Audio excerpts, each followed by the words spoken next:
நம்மளோட மொபைலில் பார்த்தீங்கன்னா எப்பயுமே வந்து நேவிகேஷன் பட்டன் தான் இருக்கும். Back button, menu button, home button இந்த மாதிரியே. இந்த பட்டன் நமக்கு தேவையில்லை. நமக்கு வந்து இந்த நியூ ஃபியூச்சரான நேவிகேஷன் பாரை வந்து எனபிள் பண்ணோம் அப்படின்னா உங்கள் மொபைலில் ஜஸ்ட் வந்து செட்டிங்ஸ் ஓப்பன் பண்ணிக்கோங்க. செட்டிங்ஸ் ஓப்பன் பண்ணிட்டு கீழே ஸ்க்ரோல் டவுன் பண்ணிங்க அப்படின்னா இந்த இடத்துல அடிஷ்னல் செட்டிங்ஸ் அப்படின்னு இருக்கும் நண்பா.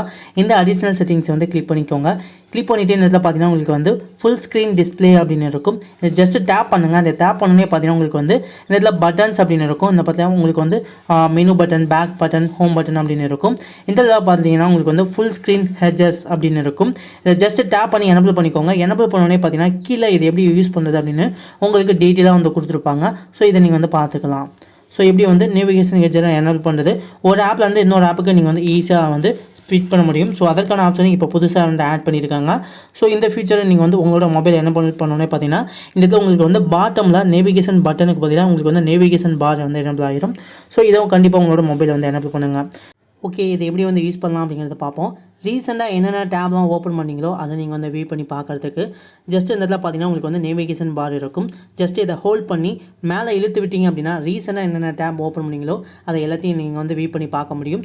ஸோ இதில் ஏதாவது ஆப்புக்கு நீங்கள் வந்து ஜம்ப் பண்ணணும் அப்படின்னா ஜஸ்ட் அது மேலே டேப் பண்ணிங்க அப்படின்னா அந்த ஆப் ஓப்பன் ஆயிரும். அந்த ஆப்பை நீங்கள் வந்து யூஸ் பண்ண ஆரம்பிச்சிக்கலாம். நீங்கள் யூஸ் பண்ணிகிட்டு இருக்கக்கூடிய ஆப்பில் இருந்து நீங்கள் வந்து பேக் வரணும் அப்படின்னா உங்கள் மொபைல் ஸ்க்ரீனில் நீங்கள் ரைட் ஆர் லெஃப்ட் சைட் வந்து நீங்கள் வந்து ஸ்விப் பண்ணிட்டீங்க அப்படின்னா நீங்கள் கரண்டாக ஓப்பன் பண்ணியிருக்கக்கூடிய அந்த ஆப்லேருந்து நீங்கள் வந்து பேக் வந்துக்க முடியும். நீங்கள் கரண்டாக யூஸ் பண்ணிகிட்டு இருக்கக்கூடிய ஆப்லேருந்து இன்னொரு ஆப்புக்கு நீங்கள் ஈஸியாக ஜம்ப் பண்ணுறதுக்கு உங்கள் பாட்டமில் நேவிகேஷன் பாரை ஜஸ்ட்டு வந்து நீங்கள் ரைட் சைடோ லெஃப்ட் சைடோ நீங்கள் வந்து ஸ்விப் பண்ணுறோமா நீங்கள் கரண்டாக என்னென்ன ஆப்ஸ் ஓப்பன் பண்ணிங்களோ அது எல்லாமே உங்களுக்கு வந்து ஷோ ஆகும்.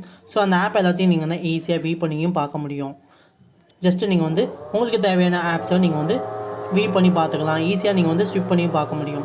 ஸோ இந்த ஃபீச்சர் ரொம்ப ஹெல்ப்ஃபுல்லாக இருக்கும். கண்டிப்பாக ட்ரை பண்ணுங்கள். ஓகே, உங்களோட மொபைலில் எப்படி வந்து நேவிகேஷன் பார் எனபிள் பண்ணுறது, எப்படி யூஸ் பண்ணுறது அப்படின்னு நீங்களும் தெரிஞ்சிருப்பீங்க.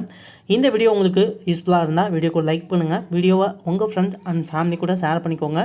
சேனலை வந்து மறக்காமல் சப்ஸ்கிரைப் பண்ணிக்கோங்க நண்பா. இது போல் நம்ம சேனலில் பார்த்தீங்கன்னா நிறைய இன்ட்ரெஸ்டிங்கான வீடியோஸ் நிறையவே போட்டுட்ருக்கோம். ஸோ உங்களுக்கு பிடிச்சமான வீடியோஸ் நீங்கள் பார்க்குறதுக்கு சேனலை வந்து மறக்காமல் சப்ஸ்கிரைப் பண்ணிக்கோங்க. தேங்க்யூ நண்பா. தேங்க்யூ ஃபார் வாட்சிங்.